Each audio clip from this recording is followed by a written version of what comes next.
Welcome, everybody. We're excited that you're here. We're going to get started here in just a few minutes. See lots of students and teachers and family members joining us, which is great. If you have a second, we would love for you to tell us the school that you attend. So go ahead and use the chat function and write your school name so that we can see what schools in Charlotte are being represented.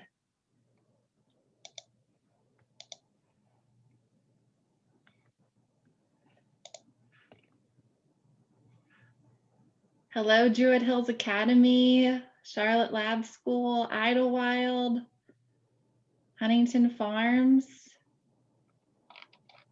Welcome, welcome, everybody.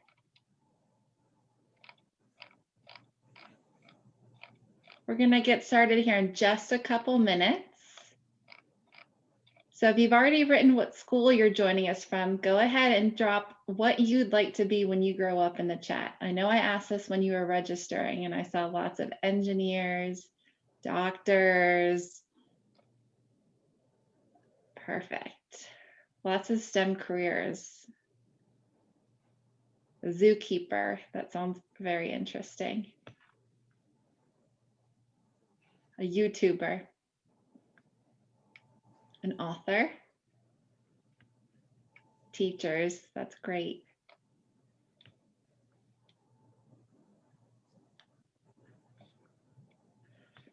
So if you're just joining us now, welcome. We're excited to have you. Go ahead and in the chat, write what school you represent and what you might like to be when you grow up.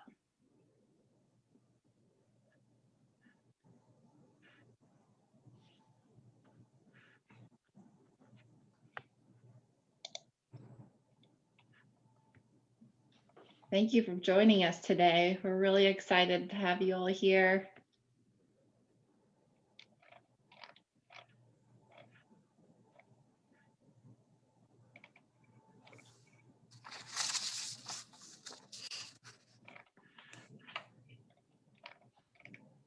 There are lots of robot engineers joining us today, so that's very exciting.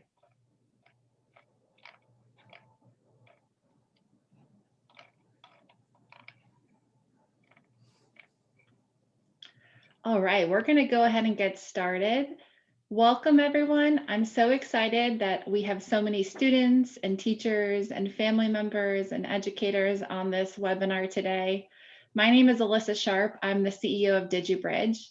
Digi-Bridge is an education nonprofit that works to provide out-of-school time science, technology, engineering, arts, and math experiences to students like you all. Many of you participate in our programs weekly, and we're thrilled that you're here. And we're thrilled that this is your first experience if you've never heard of us before. We are celebrating International Day of Women and Girls in Science with 4 fabulous, amazing, and incredible women from Honeywell joining us today to share more about their journeys and careers in STEM. I'd like to give a special thank you to Honeywell for partnering with us to providing this experience to all of our students so that they can be inspired to follow in your footsteps in your amazing careers and journeys in STEM. I'm going to show a video to tell you a little bit more about Honeywell, and then we'll go ahead and get started.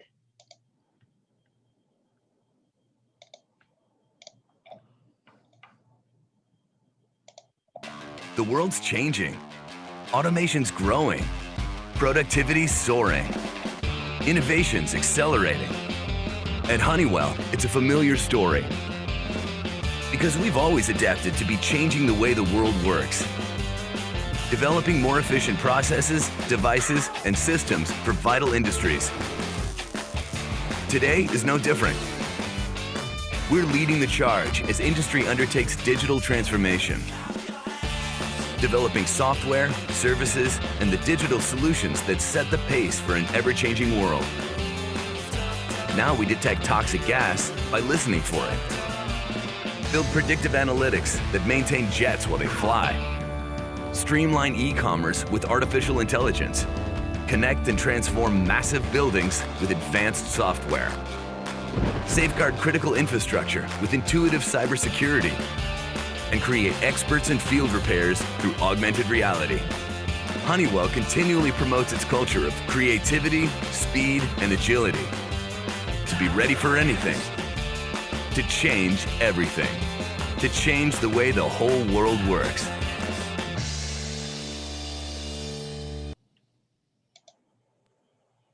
Wow.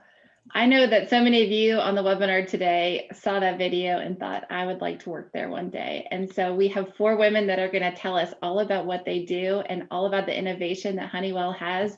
And you all will get to be future shapers one day too. So now I have the pleasure of introducing our 4 panelists.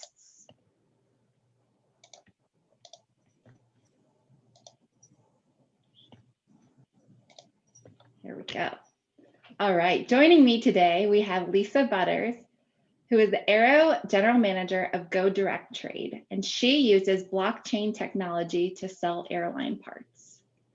Next, we have Phoebe Henson joining us. She is an advanced systems engineer, human space research and development at Honeywell Aerospace, and she's working to make it possible to breathe on Mars. Next, Christie Newsome is the Director of Engineering Intelligrated, and she automates warehouses and distribution centers. And finally, we have Danielle Evans, Senior Director, IT Forge Platform, making sure new technology works when it is needed the most. Welcome, everyone. Thank you so much for joining us today on this panel. We're going to go ahead and get started with some questions that all of you will be able to get to answer. Students, families, educators, there is a box at the bottom of your screen that says Q&A. Feel free to drop some questions in the Q&A portal so that our panelists will be able to answer them at the end of the webinar. The sky's the limit. This is the time to ask them some questions about what they do, all of their jobs, all of their skills. We want to hear from you about what you'd like to know about them. All right, so kicking us off, ladies, will you please tell us about your job and what a day in the life looks like in your position? Lisa, would you like to start? Oh, sure, I would love to. And first, let me say that I feel honored to be here. I'm sure the other, ladies feel the same, but I have 2 daughters of my own. I have 4 kids, but 2 of them are girls, and they would love the opportunity to talk to people in the industry, and we'd love to hear from you too. So my name is Lisa. I'm the general manager of Go Direct Trade, and I'm a techie at heart. I used to, when I came out of college, I programmed in C# and C++ and web programming and database constructs. So I love all of those technical type things.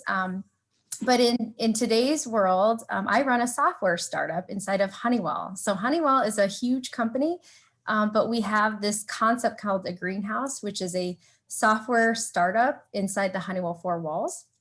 And it's supposed to run kind of like a Silicon Valley startup. So Silicon Valley is, if you're not familiar with it, it's a place in California that is really like this central hub where a lot of super smart, fast entrepreneurs meet to, really innovate and to bring things to the next level.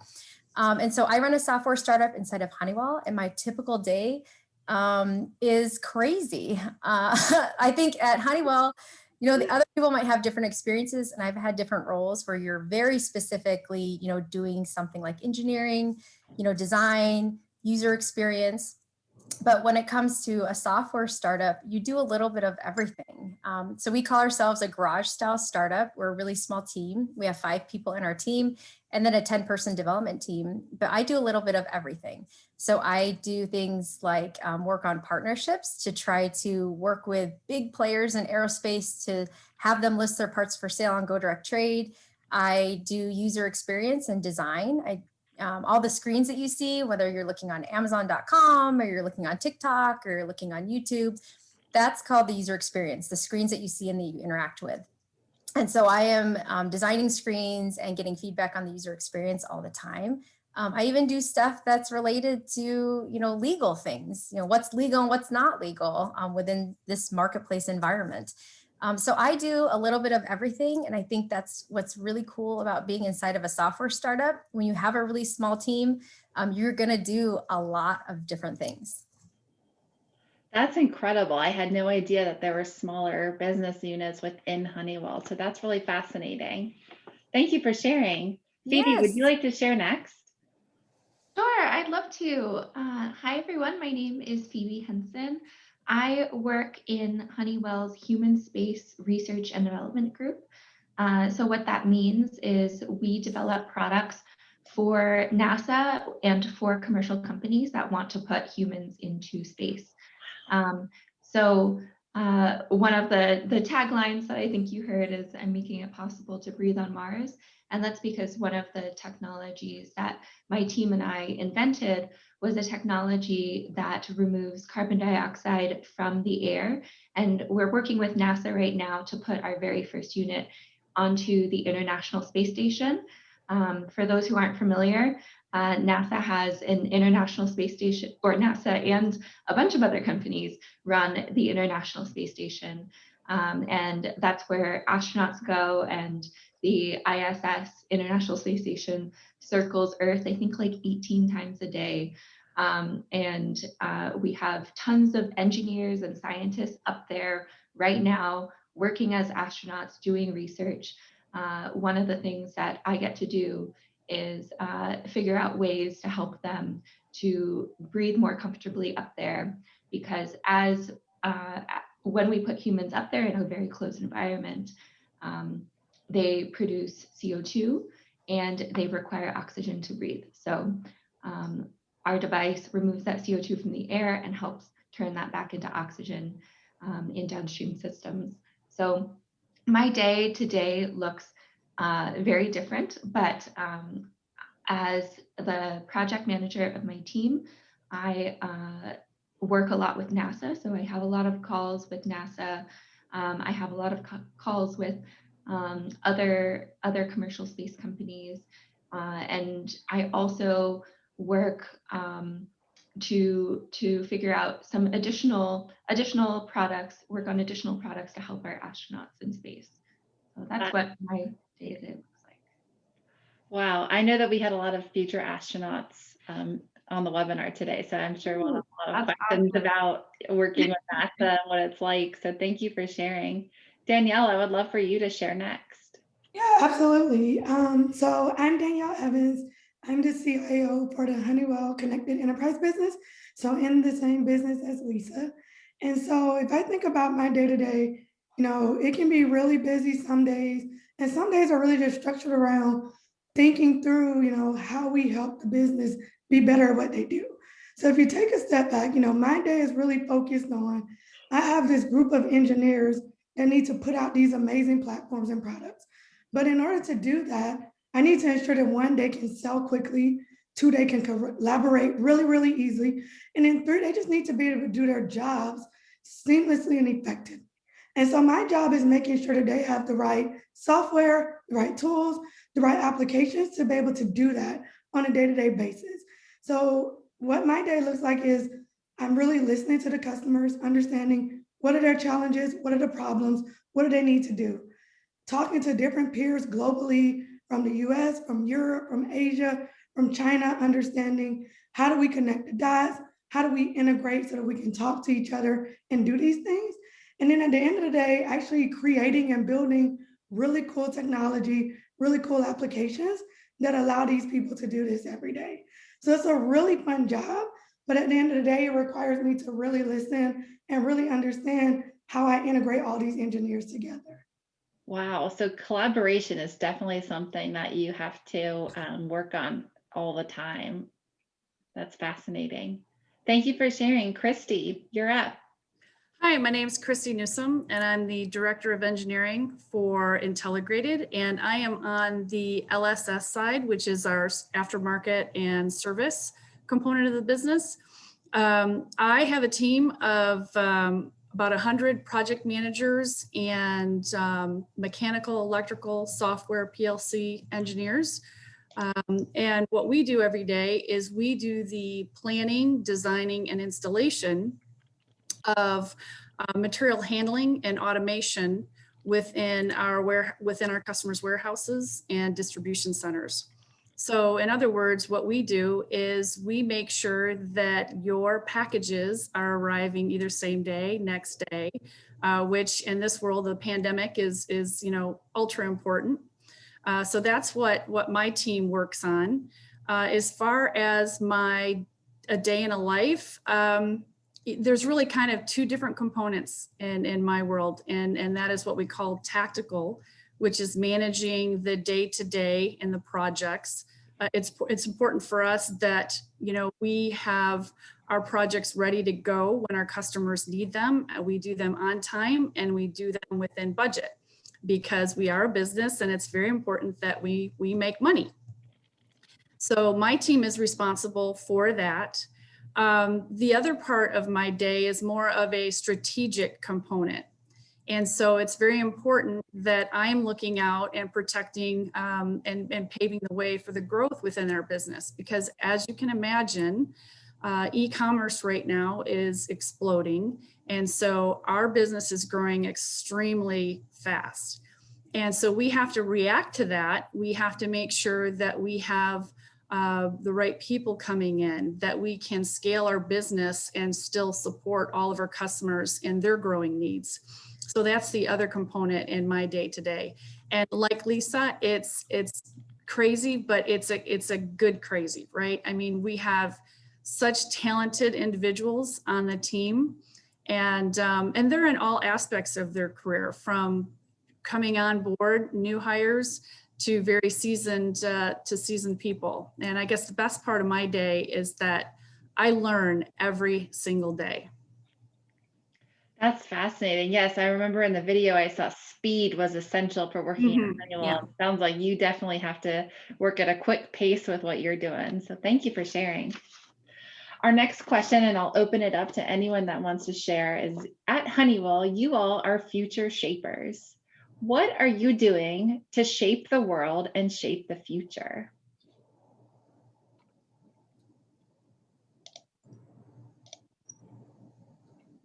All right, I can go ahead and go first.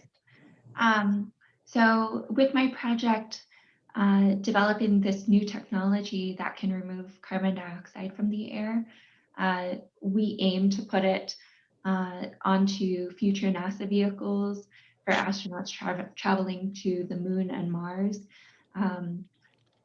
I think that the way that I'm creating the future is by creating this new technology so that people can actually go live on another planet, so that we can, go become a multi-planetary species. I think that is the ultimate future that we should all be so excited about. I think that in addition to that, there are a lot of applications for this technology on Earth as well. As we all know, CO2 in the atmosphere is causing a lot of damage to our environment with climate change. And I think that this technology and other types of technology in this area are going to be necessary in the future to making sure that our climate is under control and we create a safe place in this world for everyone. So yeah. That is definitely shaping the future. How far away do you think that is? It actually isn't very far at all. So there are, in terms of going to Mars, I believe that NASA has a goal of getting there by 2030. So that's in 9 years now. Yeah. And before that, NASA's planning on going to the moon. In terms of removing CO2 from the air, there are actually already companies that are doing that, which is really exciting. So they're already doing their part. And I think that it's going to become more and more important and more prevalent to see technologies that do that in the future. Absolutely. And I see a lot of people saying 2030, that's only 9 years away. I know. So kids, add 9 years to your life, and that's how old you'll be when this should happen. Yep. You guys, college by then. Yeah. Yeah. You guys could be the astronauts going to Mars by then. You get a lot of people to sign up for that. First woman on Mars. That would be seems amazing. Very amazing. And they were inspired by you, so that's incredible. Yeah.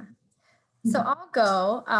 So the one way in which I think I will change, I'm a future shaper at Honeywell, and we're going to change the future is I run a marketplace. So our marketplace sells aviation parts. And what's unique about it is that this is a $4 billion industry. So imagine, the shoe industry is probably like in the trillions. Well, these are aviation parts. So parts that go into an aircraft, and it's about $4 billion a year, and nothing is done online. So you probably would not even relate to placing an order for something on the phone or over email. But in this industry, it's really, really antiquated. It's very manual, where people have to call on the phone and place an order for an aerospace part. And so our marketplace, we want to change all that. We want to move these $4 billion in orders that are, placed throughout the year. We want them all to move to the digital channel. And one of the ways that we do that is through blockchain technology. And blockchain technology, you might have heard of it in relation to cryptocurrencies and Bitcoin, but it's really just this gigantic database that's really secure, and you can crowdsource it with lots of different people and companies. So blockchain technology helps us build trust into the transaction so that more people will check out. So I believe that I'm a future shaper because, we are building technologies that are changing entire industries and moving an industry that is, emails and phone calls and totally into the digital world. So in your future, when you think about, how you can change the world, you have to think about, what technologies can you influence to really, convert something from, one form to another. So for us, it's from manual all the way to a digital process. That's fascinating. And think about all of how that's going to change the efficiency and the speed of which we'll be able to create these things based on the marketplace that you're building. That's just really amazing. Yes, totally. Christie or Danielle, would you like to share? Sure. How I feel that I'm contributing to future shaping in our organization and within our industry, again, it comes down to speed, right? How fast can we get product to our customers? And that's what our customers do. It's very important for us to really understand, what technologies can we bring to our customer from a service perspective as well, in that we're changing how data is utilized and analyzed within distribution and fulfillment centers. In the past, preventative maintenance indicators haven't really been used. And so we're bringing that technology into warehouse and distribution so that there is less downtime. Great. And then I'll just touch on it from both myself and my business. So I think, two things you got to consider. One is we're dealing with customers that have to find a new way to be efficient, productive, and cut costs all at the same time. As well as we're dealing with the pandemic that has required all of us to essentially go from being in the office every day to working at home. So when I think about a future shaper in IT, I think one is my team is empowering engineers all over the world to partner together, work together without ever going in a building, but never losing their ability to do their jobs and feel as if they're connected, even though they're not there. And then I think the second piece is if you think about, what our organization does, we're essentially, to what Christie said, taking this data and building products that allow people to literally run their buildings, shut things on and off without actually being there. So we're essentially future shaping or shaping the world where we can control it, maneuver it, and still collaborate without ever having to be in the same room with each other. And it's not that that's what we want to do, because I would love to be together. But given the constraints that we've been given, we're still moving forward with technology and allowing the teams to still be able to do what they need to do. Yeah, that's great advice, and fascinating how much, current times have had an impact on collaboration. And also, you said you worked at a global scale, so you've been probably working with people remotely as much as you can already. So really, really interesting to think about the future. All right, so now I want to know a little bit about your past. Tell us, did you go to college? If so, did your college careers, classes or majors help you do the work that you do today? You can show your school spirit if you have any here.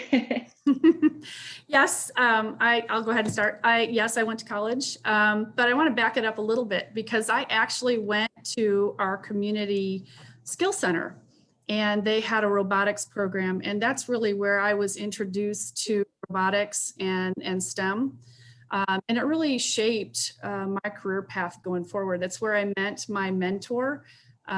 He was a robotics instructor.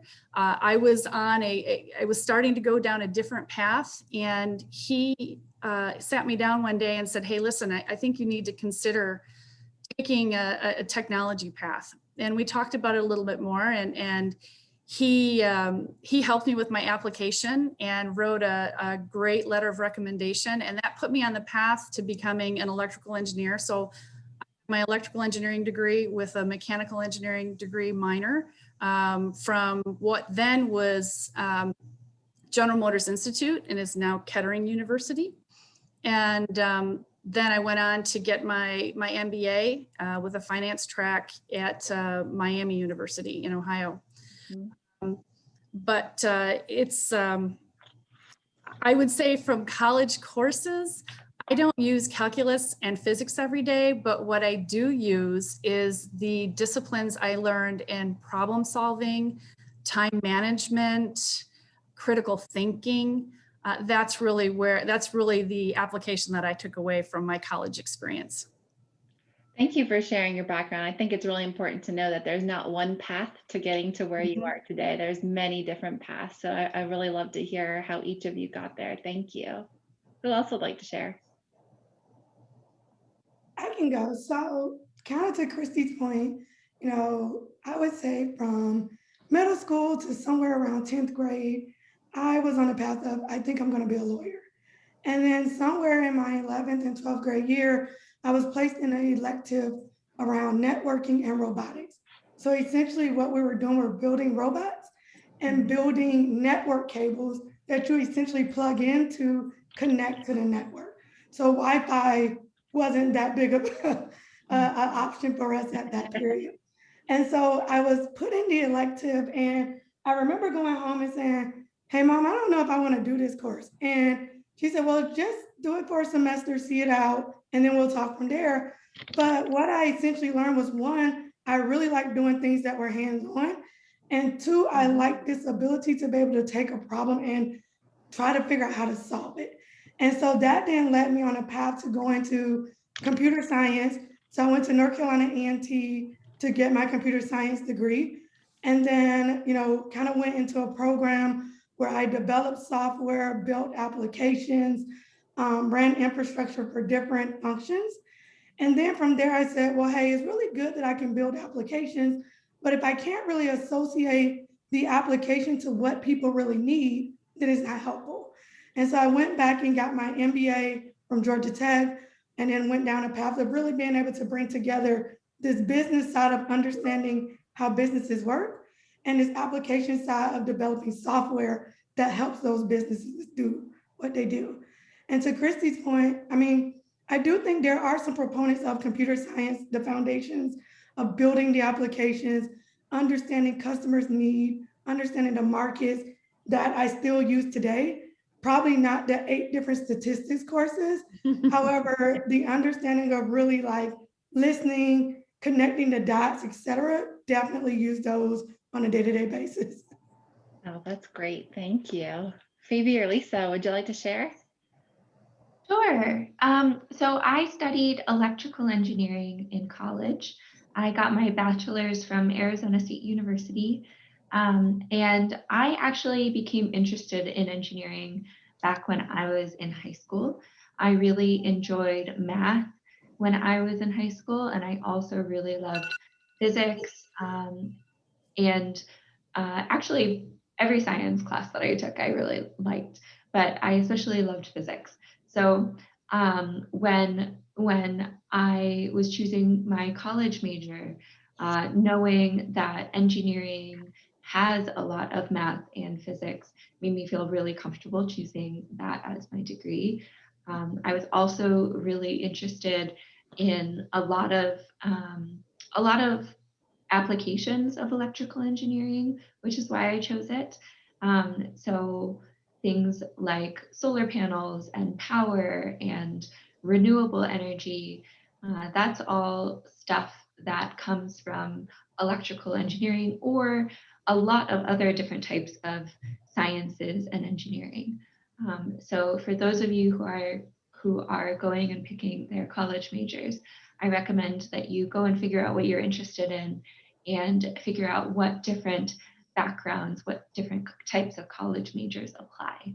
And that'll help you really find out what your next step is. But in terms of what you need to do, what you need to study to get to my role, I really think that there is a wide range of different majors that you can choose. I'm an electrical engineer, but I work with aerospace engineers, mechanical engineers, chemical engineers, chemists, all different types of engineers and people with science backgrounds. So I think that it's whatever you're most interested in, and just make sure that whatever you choose, you gear it towards what you want to do in the future. Thank you. Yeah, so I will tell you the candid truth. Okay, when I finished high school, I thought I wanted to go into medicine. I wanted to be a pediatrician or a doctor, but I was a little bit unsure.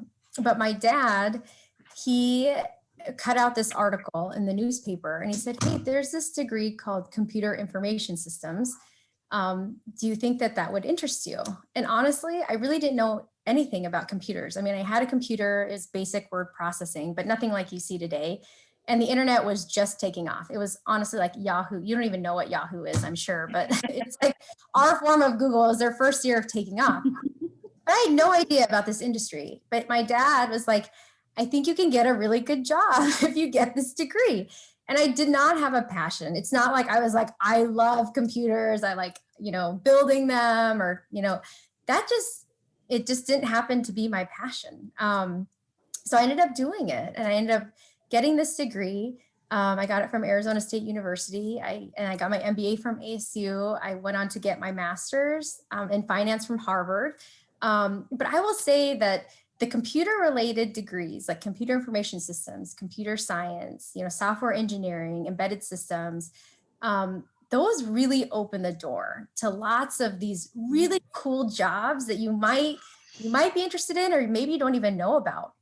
But a lot of the companies that you're familiar with, like Google, Instagram, Facebook, TikTok, Tesla, Waymo, all of those companies, they don't just hire engineers, but a lot of them focus on computer science, computer information systems, engineering, software systems. So think about that, right? And I don't think, for some of us like me, I wasn't, enlightened with this awesome passion, and that's okay. Like you don't have to grow up loving computers. But I do think that, if there's certain companies that really inspire you and they're doing great things, then think about the degrees and the kind of education that you'll need to really open those doors into those companies that you want to work for. That's great. You definitely had someone in the chat ask, "What is Yahoo?" So you hit the nail on the head with that. Not even worth explaining, honestly. And so my daughter, that's a funny story. My daughter, so my 10-year-old, I think we gave her one of our old iMacs, our computers, and the default page was Yahoo. And she goes, "Mom, what is Yahoo?" What is Yahoo? But it's probably not even funny to the people on this. Well, you got a lot of TikTok fans too, I see. Yes. Oh, I'm a total TikTok fan. I love TikTok. Oh, good to know. So we have two quick questions before we go to the Q&A that I want to make sure we hit. So just in a couple words, can you share about someone who had a big influence in your life that helped you shape your career path? Just one or two words. Who was this person to you, or multiple people? Oh, for me, it was my dad. I mean, obviously he cut out the newspaper article and gave it to me, but my dad, and he's always been my inspiration growing up. He was really poor. He came from the Philippines, and he's just really been inspirational to me to try to excel and to, be a future shaper. Absolutely. We have to have male advocates pushing for females in STEM too. So it's great to hear that your dad was such a good influence. For me, I've already mentioned him. It was Cecil Friels, and he was my robotics instructor at our career center. Awesome. For me, just super quick, one, my mother, she's always taught me that nothing's out of reach. So any opportunity that I was willing to pursue, she was willing to support me, and that allowed me to one day be a future shaper. And then for two is my first manager, who became my mentor. She just always pushed me beyond my boundaries. Sometimes we get a little afraid of things that just seem far-fetched or just out of our comfort zone. And she's always been that person that's pushed me right out of that comfort zone, and it's great things that I never saw imaginable. So those are my two quick people. That's great. And I think mine was probably my mom. Back when I was really young, she got me into playing math games, which sounds super nerdy, but she got me to play like math games with her.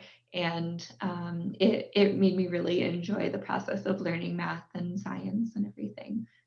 Oh, awesome. Thank you. All right. So our last question before we open it up to the Q&A is, if you could give your 12-year-old self some advice, we have many 12-year-olds on the webinar today, younger, a little bit older.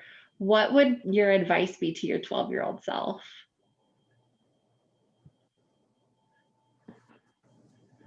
I think that mine would be to go and try everything that you possibly can in the areas of science, technology, engineering, and math.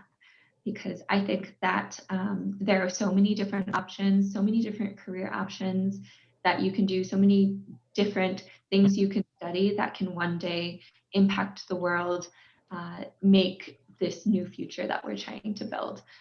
And the more exposure that you have to it, the more likely you are to find the most exciting career possible. Thank you. That's Totally great. agree.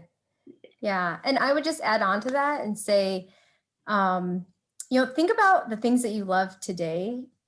Maybe it is TikTok. I mean, we keep bringing up TikTok or Instagram or some of those social media platforms, but what on there interests you? Is it the cooking shows? Is it the makeup application shows? My 8-year-old loves makeup.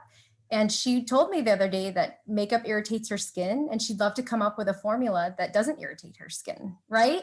And so that in and of itself, that's science. Makeup is science. And some of the problems that you can solve using science and technology, clothing, right? Sustainable clothes, or clothes that are, use cloth more efficiently, or they protect you, from outside dangers, things like that. But I would just encourage you to look at what you do and see how it relates to STEM. Because everything, in essence, in my opinion, is really related to STEM. And I think that's what can really get you passionate about, entering these more technical fields as you get older. That's great advice. Christie, Danielle, what would you say? Yeah, for me, it would be, if you come across something that is broken, you can't break it any more than it already is. So be fearless, jump in there, try and fix it. You're going to learn more from trying to fix something than you ever would if you walked away and just let it be, or let someone else fix it for you. And just a funny story. My mom said she knew I was going to be an engineer way before I ever did. I think I was probably 15, and I was raised by a single mom, and we didn't have a lot, but we had enough. And the dryer broke one day, and I can remember when she went to work, she was really stressed out about it. And when I came home, I thought, well, it's broke. I'm just going to hop in there and see if I can fix it. And it was really simple. I pulled off the dial, and the timing spring, the coil was broke, and I took just a paper clip and a pencil and kind of fabricated a new spring, popped it in there. And my mom came home from work as I was just getting it all put back together. And she was like, oh my gosh, what are you doing? You're going to break it. And I said, Mom, it's already broke. I fixed it, and it was just it was really cool. So it taught me something. It taught my mom something. You can't break it any more than it already is. So jump in there and see what you can do. That's gotta feel so good to fix things on your own too, and learn new things about yourself. Danielle? Yeah, lastly, I think the advice I have is, never shy away from tough or challenging projects or assignments. So, sometimes you're going to get super tough projects, super challenging assignments that may scare you, but don't shy away from them. Take charge, and sometimes even take the lead. Don't be afraid to be the leader in the group. Don't be afraid to bring everyone together to go after what you're going after. Because what you'll find, and what I still find today, is those projects are the ones where you're going to learn the most. That's where you're going to build your confidence. And that's where you're going to make lifelong friends and lifelong connections, because you're going to be in that challenge doing it together. So never shy away from things that just seem out of your comfort zone. Great advice. Thank you so much, ladies, for sharing more about your story and your careers. I'm going to go through some of the questions. We have about a few minutes to answer some of the top level questions. So anyone can jump in here if one resonates with you. So we have a big question. Do you love your jobs? Yes. Absolutely. Yep. Big resounding yeses. That's great. Not every day. Not yes. every Overall, Very true. but it can't always be great, right? Every day you're not living in bliss every single day, but it's because you normally have challenges to solve, and that's what makes it interesting. Yes. We have another question. Did your education matter to your career? What advice did you have for students about finishing assignments and grades?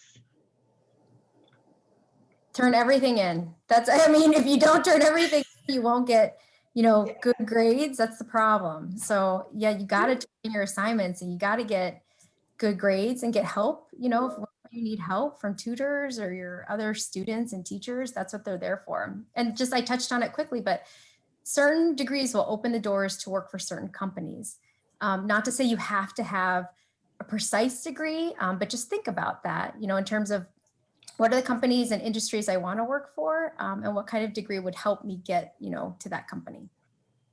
And I would say, you have deadlines and commitments in your work life too, that you have to meet. And you essentially get graded every year during your annual review. And so if you don't complete those assignments and you don't turn them in, that's going to impact your ability to have movement in the company, both horizontally and vertically. A lot of opportunities will open up for you if you are a superstar performer. And the only one thing I wanted to add is, just remember, your name is your bond, your word is your bond. If you say that you're going to deliver something and execute on it, everyone's counting on you to execute and deliver on that.